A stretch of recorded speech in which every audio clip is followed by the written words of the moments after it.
health. And it's what we call the super citrus now. And Yeah. it's very, they do so much because you can have a Pokemon on the field for so much longer. So that's something that Gudra can run now. You can have something like a weakness policy because it can actually tank hits. It'll take the weakness policy and then it'll do something like Sludge Bomb atop of Lele and knock it out with the +2 boost. And very often we see it run stuff like Assault Vest because it's already capitalizing on its special defense and making it so much sky high, like so much higher. It's a good rain counter. It's good against Torkoal and Lilligant, which is a popular Sun archetype we have in this format. And yeah, Gudra is definitely a wild card.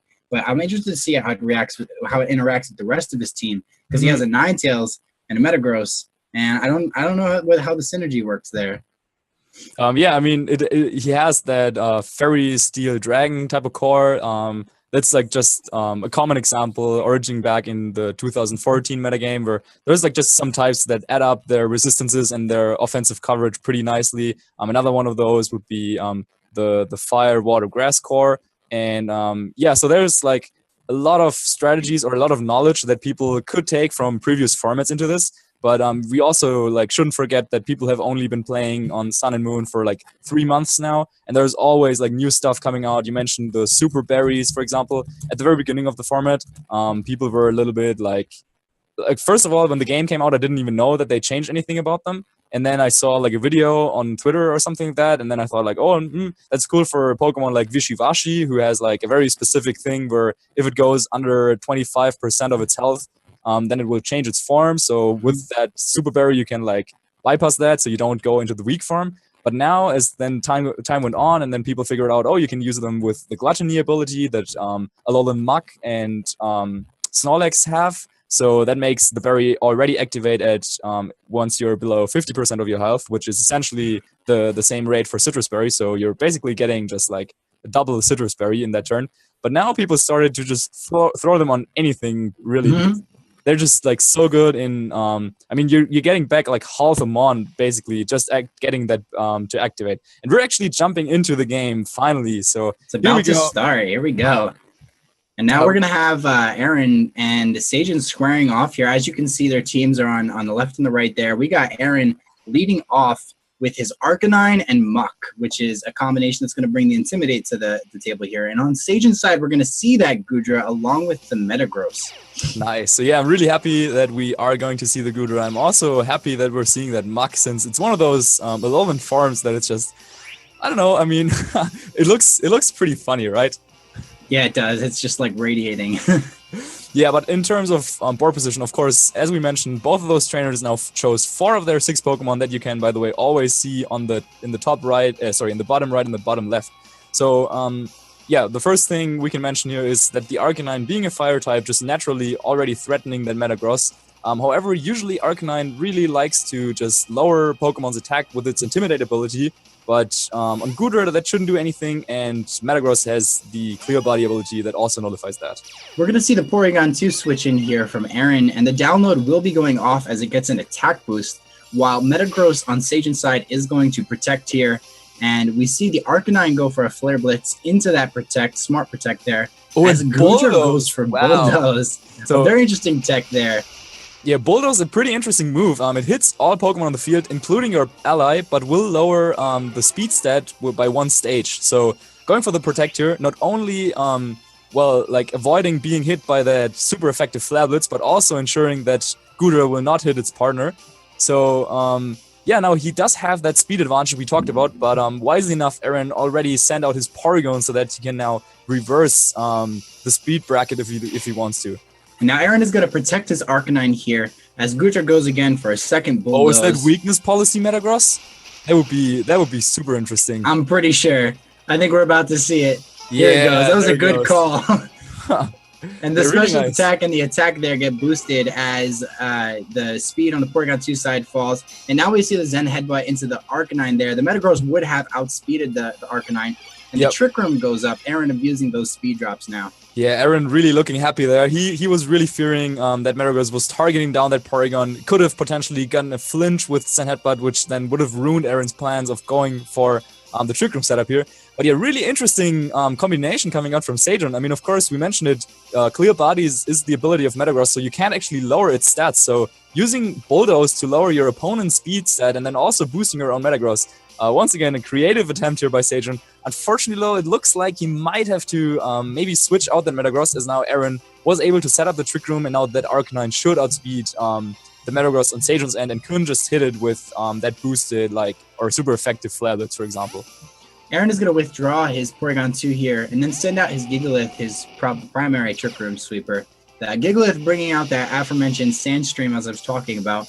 And we're going to see the Goodra switch out here on Sejun's side as he sends in his own Arcanine to drop that Intimidate, which is a great switch there to intimidate both of these physical attackers. And now we're just going to see if this Metagross can possibly tank an attack from this Arcanine, as the Flare Blitz goes right into what I would presume would be the Metagross. Yeah, and it should be enough to take it. And yeah, it is able to take that Flare Blitz thanks to the Intimidate from its partner, that Arcanine. We're seeing Life Orb being revealed as the item on Arcanine, but even with that Life Orb, not enough to knock out the Metagross, which is hitting back with a Zen Headbutt, getting the KO on the other side there. Though a very powerful move there. Yeah, though Aaron was able to bring in that Gigalith, and now Metagross on Sejun's end is pretty low on HP, so that Gigalith, he would assume, is now the slowest thing on the field. However, maybe has to worry about a boosted Bullet Punch coming out from that Metagross. But yeah, Gigalith, one of the best answers you can have to Arcanine. So even though Aaron just lost a Pokemon in his Arcanine, and of course he probably would have preferred just knocking out the Metagross straight away, he still has that Trick Room going for him, and also bringing in the Muk right now, so he's looking to do a ton of damage this next turn. Yeah, the Gigalith here offering so much pressure because there's not much on Sejun's team that can actually switch into what would possibly be a Rock Slide or even a Z move there with the Continental Crush. So Sejun going to be probably utilizing his Protects very efficiently and switching out into the Goodra here to possibly tank that attack. As Metagross does go for a Protect, maybe opting not to get Shadow Sneaked by Muk there. As the Shadow Sneak comes right out, we are going to see the Z move from Aaron here, most likely going to be the Continental Crush. Yeah, and it should be going straight into that Goodra, since one way you can play against Trick Room is to just protect and switch around, because Trick Room only lasts for 5 turns. So you want to make sure that if you set up the Trick Room, you want to make most out of those turns. And if you're the one who doesn't like the Trick Room being around, then you try to switch around a little bit. And by going for that Continental Crush, even if, say, that Arcanine had Protected, the Z moves are actually so powerful that they hit through Protect. So that would have done a little bit of chip damage to the Arcanine to then potentially guarantee a knockout in the next turn. So even though there was a potential for Sejun to just waste that Z move, so to say, with the Protect, I do think it was a good call by Aaron to just go for that and ensure that he does a ton of damage that turn and abuses his Trick Room turns. Yeah, I think you got a great amount of damage off onto the Goodra there. Intimidate showing exactly why it's such a good ability in VGC, because it actually will affect both the Pokemon on your opponent's side of the field. We are going to see a Sejun switch back out into Arcanine here, once again, getting off another Intimidate. Yeah, and he probably hopes to take that weak Shadow Sneak, and there it is. Already really used to pick up very, very low HP targets, just like that Metagross. And there is the Rock Slide. Will it be enough? It's not enough to knock out the Goodra, actually, so that can go ahead and fire off a Dragon Pulse here. Getting off good essential damage there into the Muk. We know that Muk usually tend to carry those Super Citrus Berries we were talking about earlier. Yep. So it's a weird game where you want to try and not get it down to its berry and then pick up the knockout. So definitely essential for how Sejun's going to play this matchup, as the Sandstorm actually does knock out his Goodra. Yeah, it's a bit unfortunate, but at the same time now he gets to switch into the Pokemon he wants. Probably Metagross is not the best switch in here, as we already saw the Shadow Sneak being a thing on the Muk. But his last Pokemon can probably make an appearance here. And yeah, it is going to be that Pheromosa. So this is where Pheromosa is not exactly at its best. I think this is the last turn of Trick Room. So what Sage is probably going to be doing here is utilizing that last turn of what he's just going to protect and keep his Pheromosa on the field. Don't know if his Arcanine might carry Protect. We haven't seen that yet. So we don't know if he might want to switch out here. And we haven't seen all 4 of his Pokemon yet. So he might even want to capitalize on this opportunity to take get the switch out into something that could what could possibly tank these hits. Yeah, maybe something we do know the Metagross is actually in the back. My bad. Oh yeah, sorry. I thought for Aaron, like if he switches out the Gigalith here, since it's been intimidated and now it's staring down a Pheromosa, so maybe not the most pleasant situations. But he actually decided to switch out of the Muck into his Porygon 2. So now, yeah, it'll be interesting seeing whether Sejun read into that and maybe decided to go for a very risky attack here with his Pheromosa, or if he just plays things safe and goes for the Protect. He is going to go for that Protect there. Now, you know, the late game here is very important because as Gigalith tries to get off some damage there, we know that the Pheromosa doesn't have a spread move. It's not going to be able to take out both of the Pokemon on the field. And the Arcanine doesn't actually threaten the Gigalith. So what we would assume is that he's probably going to have to target down the Porygon 2 to prevent the Trick Room from going up. But unless the Arcanine can do anything about that Gigalith, we don't know if that's the case. Yeah, so tough spot if you're Aaron here, because while Gigalith probably would be able to knock out the Pheromosa with like a Stone Edge, I'm not so sure after all those Intimidates we just saw coming in. And yeah, just looking at the Pokemon he has available to him, the Gigalith, the Porygon, as well as the Muk, like all of those are pretty slow compared to basically like everything on Sejun's team. So while Sejun's last Pokemon, the one he has in the back, the Metagross, is at pretty low health. Yeah, the Pheromosa is probably the key Pokemon in this situation right now, because both the Porygon and the Gigalith are weak to fighting types attacks. We did not see a Z move coming out from Sejun yet, so it could be that Fightium Z, but nope, we're actually just seeing a regular high jump kick knocking out the Porygon 2. That should get a boost in attack maybe, could also be speed, okay, it is actually speed. Beast Boost is a new introduced ability that all the Ultra Beasts have, which boosts whatever is the highest stat, and it turns out that Sejun opts the speed to be the most valuable thing on his Pheromosa.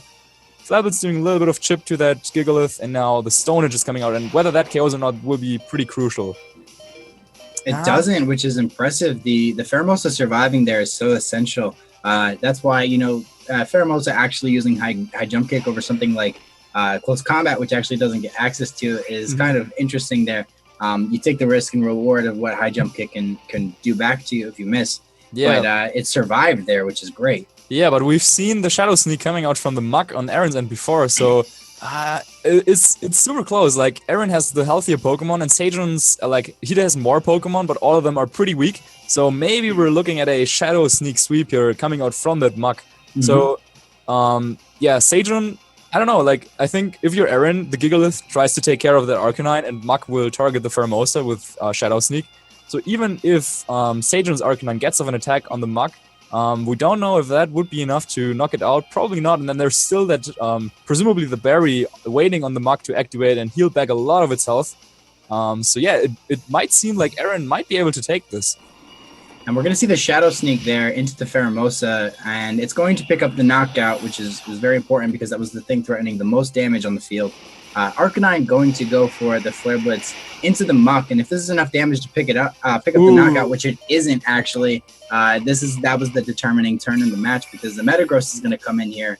And, yeah, but Gigalith can still miss, as both the Rock Slide or Stone Edge have a chance to miss that Arcanine. Muk, though, healing back a ton of HP here, and Rock Slide will connect to Arcanine. That should be enough to knock it out, and it is. So, wow, pretty back and forth game, but in the end, the very slow Pokemon and the, I don't know, like, strategic approach here from Aaron coming out should be enough to get him the win there, as now all he needs to do is basically go for the Shadow Sneak, knock out that Metagross, and then, yeah, he should have the first game. So now, after a first game like this, of course, a very important thing we want to wonder is, what type of information did both of those trainers get here, and what will they do with that going into the second battle?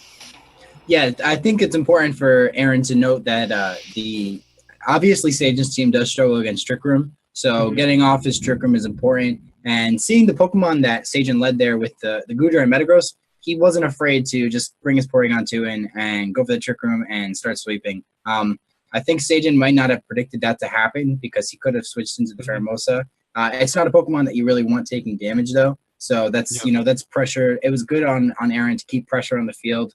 He had the Arcanine on the field at the time. It's very essential to how this matchup plays out. Yeah, and so something interesting to note, like the first two turns, both of them were playing a little bit like passive. We saw a lot of, so to say, like obvious attacks going into protects, where of course probably both of them kind of knew that, yeah, the Arcanine is probably going to Flatblitz the Metagross, and that Metagross is probably going to protect, sure. But now for a second game, maybe they can use that knowledge about how the matchup interacts and how, I don't know, like kind of easy it was for Aaron to still claim the game after setting up the Trick Room. So maybe Sejun has to take some more risks. Maybe like target down the Porygon a little more aggressively to ensure that Trick Room doesn't go up if he has the resources to do so. But of course, Aaron also knows that going into the second battle, Sejun probably won't let him set up Trick Room as easily as he did in the first game.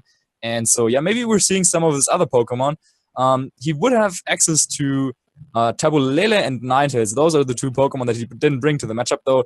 Thinking about it, neither of them does particularly well against the Gigalith and Muk combination that we saw coming out from Aaron. So, yeah, I wonder if he even has like any options or any room to change up his Pokemon picks here.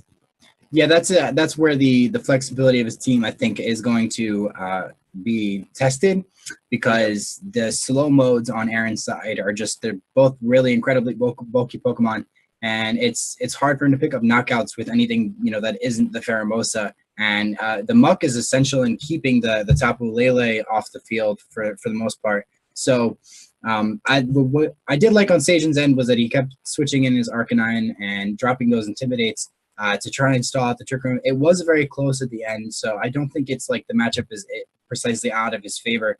I'm interested to see how Sejun adjusts here.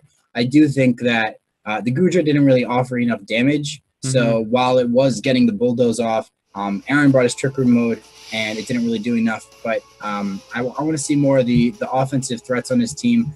Probably the Lele and the Pheromosa, at least off the bat. Maybe even the Lele and the Pheromosa and the Metagross. So we're going to see the battlers going right into this. We have the Arcanine and the Muk, the same lead as last game. A very essential lead to how the team works, actually. Getting the Intimidate down there on the Metagross, which actually has access to Clear Body, so it's not going to have its attack dropped. But the Tapu Lele is going to be coming out into the field on Sejun's side, bringing that Psychic Surge, which, if you don't know, prevents any priority attacks from going off. So the Metagross's possible Bullet Punch would not be working, the Shadow Sneak would not work, and the Extreme Speed possibly from the Arcanine would not work. Yeah, so Sejun took an interesting note from that first battle, which was that Aaron actually did not bring his own Tapu, his Tapu Fini. So he decides to start off with the Tapu Lele, which is a little bit of a risk, because you really want that Psychic Terrain to be up for the Metagross's Bullet Punch to do a lot of damage, the Zen Headbutt to do a lot of damage, and then also for Psychic to do a lot of damage. But if, say, there was a Tapu Fini around somewhere, which can then override the terrain with its own Misty Surge, then yeah, that damage is a little bit underwhelming, especially since Aaron's team is just so bulky. So, yeah, it looks like Sejun taking a little bit of a risk, but it seems to pay off here in this first turn. Metagross, they're going for the Meteor Mash into the Muk, and it's not actually enough to activate its Berry, which is kind of good for Sejun there. But the Poison Jab going off into the Arcanine, no poison onto the Arcanine, which is pretty good there.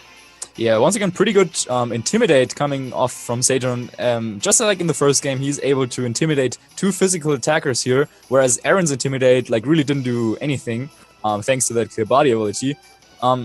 So it looks like, yeah, this time Sejun has a little bit of a better position against a potential incoming Porygon 2, as now with Arcanine and Zen Headbutt boosted by that Psychic Terrain from Metagross, he should be able to do a lot of damage to the Porygon, or basically like anything. So maybe now he has a little more of those offensive capabilities that he lacked in the first game. Aaron's going to switch out his Arcanine here into the Porygon 2. The positioning that, Sejun really isn't threatened here.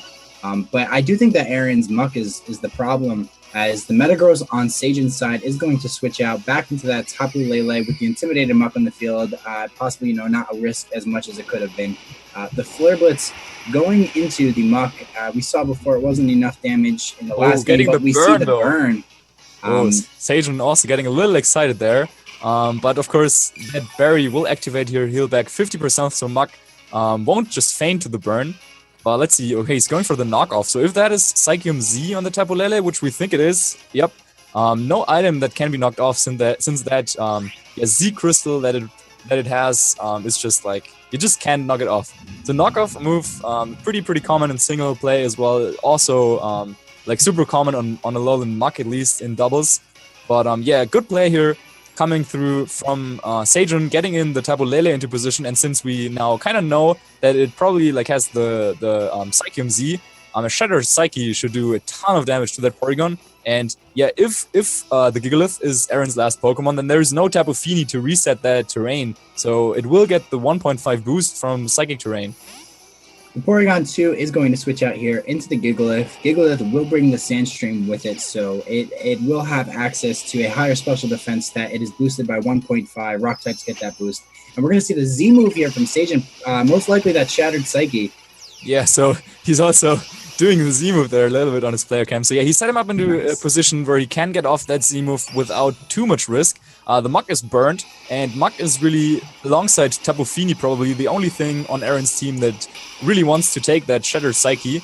Though, as you mentioned it, Gigalith also getting that boost from the Sandstream, though not enough to withstand that super, super powerful Z move there. Oh and the my Flablets goodness. will come out from this Arcanine into the Alolan Muk. Is it enough to knock it out? It is. So 2 simple knockouts for Sejun here, and now yeah, this battle definitely looks a little different than the first one. Yeah, I think that getting the burn was very essential just for how much damage he was taking, but I don't think it ended up mattering too much just for the position that he was in. I think the one thing that may have influenced is that Aaron was a little bit more shaky on just his team's positioning. But once he got the Lele in with the option to go for that Shattered Psyche, he just probably was in a much more comfortable position. And now Aaron's down to his Porygon 2 and Arcanine, basically against Sejun's entire team. One thing I really want to mention that is super important there is we saw that there was a damage roll on the Flare Blitz onto the Muk because it did around 55%, which it hadn't yet done. So yeah, but one thing I really want to stress again is how cleverly Sejun positioned his Tapu Lele, since Porygon, while it's a Pokemon that's known to be like very, very bulky, most of the time trainers do not find the place to run Protect on it because, like, I mean, you want to have Trick Room, you want to have Recover usually, and then you run 2 attacking moves to have some coverage. So getting in the Tapu Lele in a position where he kind of expected Aaron not to bring that Tapu Fini. He did lock in the Muk, so which is Dark type, so that is the one thing that could have switched in there. But yeah, very clever positioning coming out from Sejun, and actually also revealing the taunt here. So wow, now this Tapu Lele definitely the MVP of the second game.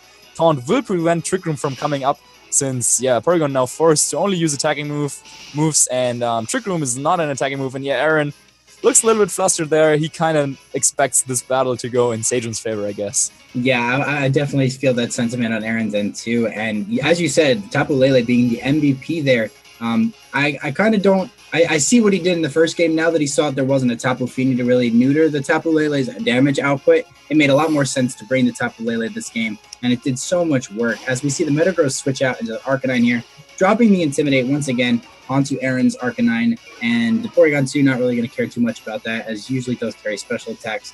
Tapu Lele going to get a Psychic off there into the Arcanine, doing a massive amount of damage with, in what the Wild Charge recoil will actually knock itself out, revealing that last move too. So yeah, just seeing again that Tapu Lele, it didn't come in the first game because kind of if you see like a bulky team that has Tapu Fini, which can change the terrain, and then Tapu Lele doesn't get that boost. Yeah, he was a little bit reluctant to bring in the first game, but then that's just the thing with VGC. Like in playing best of 3, he saw that his opponent did not opt to bring the Fini in the first game, so he kind of expected him not to do the same thing, or he expected him to do the same thing in the second game as he did in the first game. So now for the third game, it'll be like anyone's game, basically. I kind of think that Aaron probably wants to bring the Fini now, seeing how much trouble this Tapu Lele does to his team. Also revealing the Taunt and the Shattered Psyche. Yeah, just hitting the forfeit button there. So Sejun will take the second game, and we will be going into a game 3 here in the set. I think it's also really funny that Sejun ended up using Shattered Psyche, Taunt, Lele, because if you remember one of the first streams that we ever saw for the 2017 format, the person that featured that Shattered Psyche, Taunt, Lele was actually Aaron himself. So I think it's just some nostalgia there. I think that was a great adjustment on Sejun's part. As you said, the maneuvering of the Tapu Lele, he got it in at a position where it would be able to get a Shattered Psyche off, either into the Porygon 2 or whatever Aaron switched it in. And knowing that you have your Z move fired off into something that can't resist it and can't protect, very essential. That's a value turn. and he got the damage he needed off. I'm so surprised it knocked out the Gigalith. I thought people EV for that, man. Like, and maybe Aaron's is super offensive. It might have been a damage roll, but you also saw the Pheromosa in the back there to clean up the late game for Sejun. So as I was talking about before, his late game planning, super good. He's one of the best at it. And I'm so excited for this game 3 because I think it comes down to the 4 that they bring. It's not like either player has played bad. It's just been which Pokemon am I bringing in and how do I use them at this moment. Yeah, and then the third game is probably now where either of the two, depending on like who has the potential advantage or disadvantage based on which Pokemon they bring. Like maybe you have to take like some risks here. If you're Aaron, maybe you go for Poison Jab into that potential switch in of the Tapu Lele, since now he knows how threatening Lele is to his team. And probably won't leave himself as open to getting hit by that Shattered Psyche, which essentially just eliminates one of his Pokemon. And if you only have 4 Pokemon, losing one can already be like very, very bad, especially with a team like Aaron's, where you really need to like switch around a little bit, and you need to keep the team composition, the core together, so that you can like just switch around and like lower your opponent's damage output, say with Intimidate and stuff like that. Yes, and now going into this game 3, both trainers really need to identify what 4 will win this game for them. We're going to see the Arcanine and Tapu Fini, a very essential lead in the VGC 2017 metagame for Aaron. And we're going to see the Tapu Lele and Pheromosa, possibly one of the most offensively threatening leads in the metagame on Sejun's side, especially in his hands, somebody that knows exactly how to use these super offensive threats. Yeah, so it looks like Sejun gambled a little bit again, going with his all-out super offensive Pheromosa and Tapu Lele lead. However, this time, Aaron is actually the one who gets the better end of the lead matchup with his Arcanine, getting off the Intimidate on the Pheromosa that we know is physical, and then also having Tapu Fini available to him, which not only does threaten the Pheromosa with a super effective Moonblast, but also overrides the Psychic Terrain. Since with those abilities, it really comes down to what the speeds are, and the slower Pokemon will activate their ability last, so Tapu Fini being naturally slower than Lele really helping out Aaron here. Aaron's going to switch into his Muck, possibly to absorb the Shattered Psyche that he was possibly fearing. Pheromosa going for the Poison Jab here into the Tapu Fini, and we are going to see the Shattered Psyche. Yeah, and either way, wherever it goes, it's not something that Sejun will be super happy about, since either it goes into the Protect, which will severely reduce the damage it does, or it will go into that immunity from the Alolan Muck. So Shattered Psyche will come out. It is going to go into the Tapu Fini, which has protected. So Sejun going with a very offensive play there, going for the double target with Shattered Psyche and Poison Jab, hoping that Aaron, thanks to that Intimidate, would feel a little too safe here. But nope, Aaron doesn't fall for that, and now he essentially like burned off the Z move, since you can only use them once per battle. And now, the Pheromosa on Sejun's end is a little bit of an awkward position, staring down the Tapu Fini, and the Tapu Lele on Sejun's end doesn't really want to deal with the Muck. So Aaron is looking to get a great turn where he can either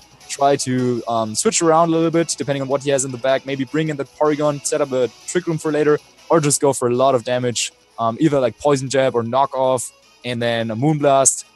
He could also like take the time to set up a Calm Mind. Like Aaron has all options available to him. The Pheromosa is going to switch out and get rid of that attack drop that it had and bring an attack drop of its own into that Muck. Intimidate, once again showing off why it's so good. The Tapu Lele would most likely be able to survive an attack from the Muck. We're going to see the Tapu Lele switch out into the Metagross. Aaron's got his hands right there. He, probably going for a read here, going for the Muddy Water. And we're going to see it avoid on the Metagross's end, which will play into the possible knockoff damage. But definitely connecting with the right Pokemon here. And we do see Knockoff going into that Metagross. Yeah, as I was saying, he could have gone for that Poison Jab as well, which would have dealt, of course, a lot more damage to Tapu Lele. But instead, he opted to go for the prediction. Like he was just saying, no way you're staying in with that Tapu Lele. You don't have your terrain up. I have a Alolan Muck. So he goes for the knockoff into that slot. Very great play. Also not just going for the Moonblast into the Pheromosa, which is probably what Sejun was hoping for. Instead, going for the Muddy Water, doing a ton of damage to Arcanine. Though, yeah, you mentioned it. That Metagross, thanks to dodging the Muddy Water, actually hangs in there. So now, even though the Muck has Shadow Sneak, Sejun still has his Tapu Lele in the back. And you mentioned it before, switching that in, changing the terrain to Psychic Terrain would block those priority attacks, like the Shadow Sneak from Muck. So maybe Metagross getting off a +2 attack here on either the Feeny or the Muk could still change something. But yeah, still Aaron didn't take a ton of damage at all and was able to do so much to Sejun. Yeah, I actually think the Muddy Water Miss might have actually played against Sejun there because he would have been able to get a switch back into his Pheromosa. But the Psychic Surge is going to come out here. Oh no! Oh wow! Oh, missing the Metagross again. So the Feeny of Aaron is actually faster. Wow, and he doesn't like that at all. Oh, getting off the target on the Lele, but wow, Zen Headbutt also missed. So in the end, nothing really happened here as both the Feeny and the Metagross just not really able to hit their targets here. A little bit of RN justice there is what we like to call that. Yeah, but yeah, then Muk was just able to knock off and knock out that Metagross. So, that definitely could have been a little bit dangerous here. If that's a netbot connected, you would have to assume that that will knock out the Tapu Fini at +2 and in Psychic Terrain. So, fortunately for Aaron, that Muddy Water Miss, like relying on that low accuracy move, mediocre accuracy move, doesn't really bite him back there as Sejun happens to meet the same fate. Yeah, no, I really don't like Sejun's positioning here. He's really just facing down so much threatening offense from Aaron. He can get the Poison Jab, could possibly knock out the Tapu Lele. And, you know, the Pheromosa doesn't really have defenses to bolster there. Aaron could really just target it down. So it's up to Sejun really now to possibly call a double target or to maybe switch out into his Arcanine and get the Agua Berry off. It's really all comes down to this turn. So the Pheromosa is going to go for the high jump kick. That Life Orb high jump kick, still not enough to actually take out the Muk, so it will activate its berry. I'm sure Aaron kept that in mind for this matchup. The Tapu Lele will go for the Psychic into the Tapu Fini. Tapu Fini boasts a very high special defense. And that should be 2 knockouts here for Aaron's end. You would have to expect Moonblast as well as Poison Jab coming out here. He gets the first knockout here on the Pheromosa, and there is the Poison Jab clearing out Sejun's feed entirely. So, wow. Actually, Tapu Lele is able to hang in there. It was at -1 there. Thanks to the Intimidate from early on. But yeah, even that probably won't matter too much as the Muk, thanks to that berry, is at decent enough health that it should take the Flablets from this Arcanine here. And yeah, Aaron still has all his Pokemon, so he can also switch out if he wants to reset the terrain, potentially reset Muk's attack stat. And Sejun is down to his last 2, and you can see it at his health bars. His Pokemon are not really healthy. Would you like to forfeit? It looks like Sejun... He knows. He knows. It was a great match. Really well played by Aaron there. He that turn 1 was so crucial, and especially against something like Lele Pheromosa, the turn 1 is probably the most important part of that matchup. We saw Sejun fire off the Z move there into the Protect, so he didn't get the value out of it that he needed in the same way that he did in game 2. Aaron making that call perfectly and getting the switch into his Muk to possibly soak up the high jump kick too. Very important, very well played from Aaron, and that was just awesome. Yeah, definitely. Also, Aaron, he could have probably made some different play and be like, yo, like you definitely target down the Feeny, so I would protect Feeny and go for the Flablets to knock out your Pheromosa. But that's not the type of player Aaron is. He was calculating. He was like, okay, there's a couple of options you have with the Tapu Lele and the Pheromosa. You can probably double up into the Feeny. So how do I cover for that? By protecting it. But you could also double target into the Arcanine with Shattered Psyche and an attack. So he covered for that as well by switching into the Muk, and that is really what separates the great players from the very best. Just being not only being able to kind of make some reads on what your opponent is going to do, but also really just cover for all options you're expecting. And Aaron demonstrated that. He got the perfect outcome since his opponent wasted the Z move there, and then from there he could just like play down his moves. He knew that he was in such a strong and commanding position that he could take home that set. Yeah, definitely. And one thing I think that was important was Aaron identified from the beginning of the set that his Muk had so much offensive pressure against Sejun's team between the Lele, the Pheromosa, the Metagross, and even the Ninetales, which he couldn't opt to bring. The Muk had so much utility in that matchup that leading Arcanine Muk, getting the Intimidate off was very important. In the first 2 games, obviously we saw Sejun do what he needed to do with the Shattered Psyche in the second game. But in the third game, he was like, all right, I'll lead Arcanine Tapu Fini. I think that's a great call. He called the Pheromosa Tapu Lele lead. and then was able to utilize his muck for the end game, which was just so proper, like in the end game planning. And yeah, as you said, there was great option coverage there. What I think he did in the first turn wasn't something that could have been punished too hard. And Exactly. even if Sejun read into that perfectly and went for like a high jump kick moonblast, still wouldn't have knocked out the muck. So Yeah, but why don't we just ask the man himself and ask Aaron about what he thought in that first turn and what he was thinking about that game or that set in general. So we'll be like right back with an interview with Aaron Cybertron Zheng about his first game win. Sweet. Cool. All right, we're waiting on them.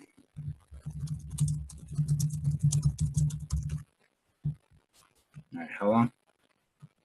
Oh, we don't. Oh, hello, what's going on, guys? And welcome back to the ONOG Pokemon Invitational presented by GEICO. I am joined here by our first match's winner, Aaron Cybertron Zheng, the winner of that match, somebody very well known in this community. Tell us a little bit about how that match went, Aaron. That was super scary. Sejun's team initially just gave me a really big scare because it was very hyper offensive, and with the Trick Room team, if you can get Trick Room going, then you typically have a pretty good chance against those teams. But often those teams have enough resources to deny you of the Trick Rooms. So game 2, I thought Sejun made a really good adjustment by bringing Tapu Lele. I wasn't sure what item his Lele was either, so I was a little bit hesitant on bringing my Garchomp because Garchomp does threaten Lele a little bit, especially with the Z move. But with Choice Scarf, if it does have it, it's a completely different game. So yeah, I was really worried. But game 3. Turn 1 played out exactly how I hoped it to, and I was in a really good position. He wasted his Z Crystal. I was just able to go from there. I did get a little bit lucky with the critical hit onto the Metagross, and then I missed Muddy Water, but then he missed Send Headbutt, so kind of traded there. But yeah, I don't know. Metagross with weakness policy is really, really scary. So fortunately, I was able to knock it out before I was able to do too much. Going into game 3, did you feel like he was going to lead Tapu Lele and Pheromosa? I felt like you expected that with Arcanine and Feeny. Yeah, in general, I felt like Feeny Arcanine was actually just my best option against anything because, for example, if you went Metagross Gudra, I'd outspeed the Metagross and I just knock him out.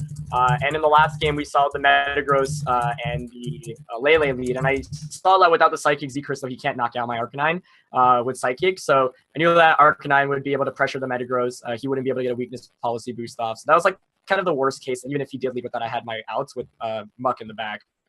Game 2, I just let Muck faint without doing anything. Muck's really important against Metagross and Lele, so I needed to conserve it a little bit better. He was probably anticipating Porygon too, but the lead matchup worked out perfectly, even though that wasn't the specific lead I was expecting, and it played out really well going out of turn 1.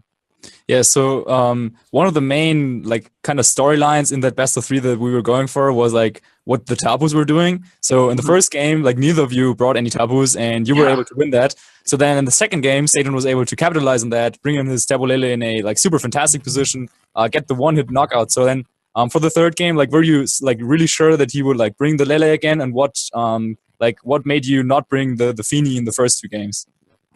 Yeah, so my concern about Feeny is that's typically a Pokemon, especially because I'm using Calm Mind. It's one that wants to stay on the field for as long as possible. And against a hyper offensive team, he has ways to just hit it for a lot of damage and multiple ways to double target it and pick up a knockout immediately. So I wasn't too comfortable bringing it immediately because it didn't put on immense offensive pressure, and it can hit stuff for super effective, but his team is just faster than mine. But go after game 2, I was I really need Feeny because even if he doesn't bring Lele, Feeny's still a decent Pokemon in this matchup because of Arcanine and Metagross. If it doesn't get the weakness policy boost, then it can stick around for a little bit and take hits. And fortunately enough, he did bring Lele. He actually led with it, and the Tapu Wars came out immediately, but I got the better end of it, and I think that put me in a really big advantage coming out of the lead matchup. Yeah, definitely. And also we were talking about how in that first turn, sure, it looked super cool, he was doubling into your Protect and wasted the Z move, but just also switching into the Muck, I mean, you didn't really have too much to lose. I mean, who would, I don't know, double up into the Arcanine slot with, I don't know, Moonblast or something. So yeah, just very great showcase of a great play. And then one last question. We talked about it already, but that Gudra and Metagross combination that Sejun brought out to the first game, after seeing Bulldoze, was that even something you expected at all, or not even slightly? Yeah, when I saw the Metagross, I was like, oh, maybe it's Choice Band, and that was my immediate assumption because I had used Band Metagross and I know it's really strong with Lele. And then I saw Protect, and I was like, okay, maybe he's Psychic Z Crystal. And then it was only the next turn when I switched out and Protected did I realize oh my gosh, it's probably weakness policy and Gudra's faster. And then it did come out, and I was like, I should have anticipated that. Even at +2, I don't think he would have knocked out my Porygon. So Yeah. I was like, yeah, I was pretty relieved. But still, that was really scary because anytime Metagross is at +2, like it's already so strong with its base attack. And the Bulldoze actually did help me out though, because then my Arcanine was slower, so I could set up Trick Room and go from there. But I thought Sejun did a really good job outstalling my Trick Room. I didn't think Goodra would be as bulky as it was. It took that Z move from my Gigalith really well. Like I thought I'd be able to get a guaranteed knockout, so I basically wasted like a turn of Trick Room, not picking up a knockout and putting on some more pressure. But yeah, Muck was able to hang on there in the end with literally 1 HP and clutch it out. Oh, actually 1 HP? It was literally 1 Oh. HP. Wow, that's crazy. So I got super lucky there. Yeah, all right. Well, thanks for a great match, Aaron, and good luck in the rest of the tournament.